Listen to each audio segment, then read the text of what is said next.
Magandang araw po sa inyong lahat. Magandang umaga sa lahat po ng mga tagapanood natin ngayong araw na ito, kung saan ipinagdiriwangan natin ang ating araw ng kasarinlan, ika-125 taon ng ating kalayaan. Ang buong ahensya ng Department of Science and Technology Pag-asa ay nais pong bumati sa inyo ng isang maligayang araw ng kalayaan sa lahat ng Pilipino sa loob at labas ng ating bansa.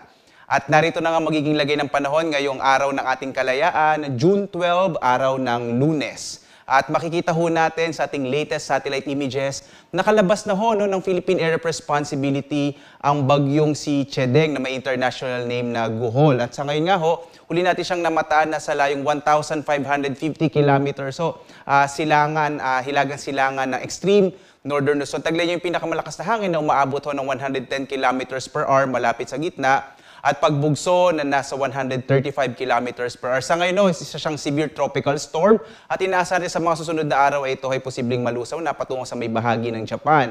Sa kasalukuyan, bagamat nasa labas na nga ng ating bansa ito nga si severe tropical storm Guhol, na dating Chedeng, ay patuloy yung pag-iral ng southwest monsoon o hanging habagat. Kaya ho ngayong araw na ating kalayaan, inaasahan pa rin natin ang pag-ulan sa malaking bahagi ho ng kanlurang bahagi ng Luzon at Visayas, kaya asahan ho natin, lalo na sa mga dadalo sa iba't ibang mga programa at aktibidad, gawain para sa ngayong araw, ay mainam ho magdala tayo ng pananggalang sa ulan.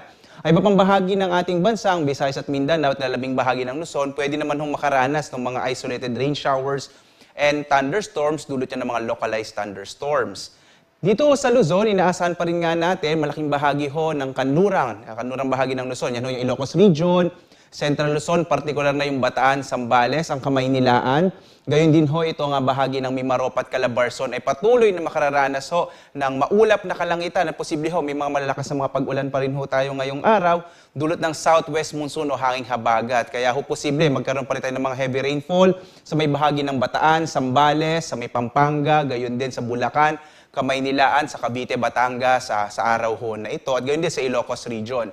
Sa lalabing bahagi ho ng Luzon, posible namang makaraanas itong sa may silangang bahagi ng mga isolated rain showers and thunderstorms lalo na sa hapon hanggang sa gabi. Dulot ho ng mga localized thunderstorms. Agwat ka ng temperatura natin sa Lawag, nasa 26 to 29.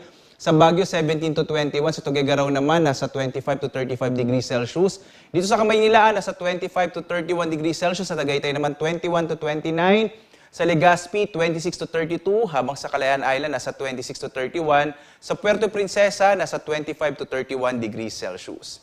Sa bahagi naman ho ng Kabisayaan, mga isolated rain showers and thunderstorms naman ang mararanasan sa araw na ito, lalo na sa hapon hanggang sa gabi. Agwat ang temperatura sa Iloilo, 25 to 33. Sa Cebu, 26 to 32. Sa Tacloban naman, 26 to 32 degrees Celsius. Sa bahagi naman ho ng Mindanao, inaasahan din ho natin mga pulupulong pag-ulan, pagkid at pagkulog din ang maaring maranasan dulot ng mga localized thunderstorms. Agwat ang temperatura sa Zamboanga, 24 to 33, sa Cagayan de Oro, 24 to 33 degrees Celsius, habang sa Davao, 26 to 34 degrees Celsius. Samantala, wala ho tayong nakataas na gale warning, bagamat sa may bahagi ho ng hilagang bahagi ng Luzon at kanlurang bahagi ng Luzon, posibleng medyo maging maalon yung ating mga karagatan, kaya iba yung pag-iingat pa rin ho. Lalo na kapag may thunderstorms ho tayo, but generally, pwede pa rin ho maglayag yung mga sasakyang pandagat natin sa karagatan ng ating bansa.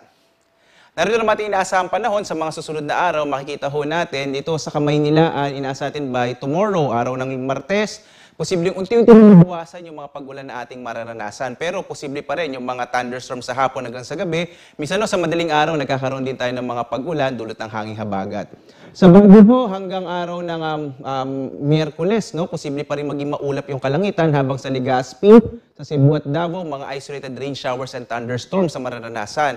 Yung agwat ng temperatura natin sa Metro Manila, nasa 24 to 32, sa Baguio, nasa 17 to 23 degrees Celsius, sa Legazpi, kung saan nga ho na malapit ho doon yung Mayon, posibleng may mga pag-ulan ding maranasan. Agwat ng temperatura sa Legazpi, 25 to 33, sa Cebu naman, nasa 26 to 33, habang sa Davao, 25 to 34 degrees Celsius.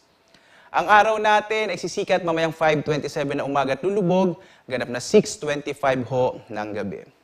At muli po, no, inaasahan pa rin natin ang mga pag-ulan sa araw na ito, partikular na sa kanlurang bahagi ng Luzon at Visayas. Kaya ho, mangyari na sundan tayo sa iba't ibang mga social media platforms. Doon kasi natin nilalabas yung mga update ho natin para sa ating mga thunderstorm, advisories at heavy rainfall warnings. So maaari po tayong pumunta sa ating Twitter, Facebook at YouTube. At para po sa mas komprehensibo at mas marami pang impormasyon, maaari po tayong bumisita sa ating website bagong.pagasa.doc.gov.ph. At muli po, bumabati kami mula dito sa DOST Pag-asa ng isang maligayang araw ng kalayaan at live po na nag-uugat. Ako po si Obet Badrina. Naku, maghanda po tayo lagi para sa ligtas na Pilipinas at malayang Pilipinas. Maraming salamat po. Maraming salamat sa inyong panonood.